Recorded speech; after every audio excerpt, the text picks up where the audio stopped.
Bang, adakah pen yang sesuai untuk digunakan pada korang punya Lenovo Legion Go? Okey, mari kita tunjukkan beberapa pen yang aku beli, termasuk 2 pen ni, tapi ada satu lagi pen jenis elektronik sudah pun hilang, tidak tahu pergi ke mana.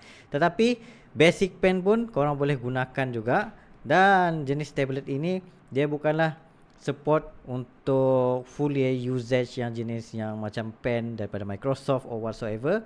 Tapi kalau just basic usage pen yang murahan gitu, dalam RM10, RM20 pun boleh gunakan sudah. Termasuk yang Bluetooth punya pen yang untuk gunakan just for basic macam gini lah, untuk tekan gitu, untuk search. Ni apa benda ni pula? Just for basic begini, untuk scrolling memang tiada masalah langsung lah. Untuk pen yang berharga RM2 ni guys, ini pen RM2, tapi korang ada lagi option atas bawah ini untuk lebih smooth punya scrolling lah. Tapi untuk keyboard tu korang terpaksa tekan begitu juga, gitu sampai tekan tu.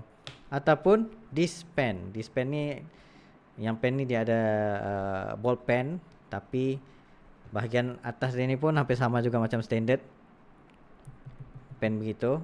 Dan untuk pengetahuan juga, Lenovo Legion Go ni dia boleh sampai 5 axis untuk touch lah, touch panel gitu, supaya untuk mudah lagi untuk korang tekan. Megawati 103 keluar. Jadi untuk korang gunakan pun mudah untuk scrolling, untuk tengok. Ni sampai dua sekali guys.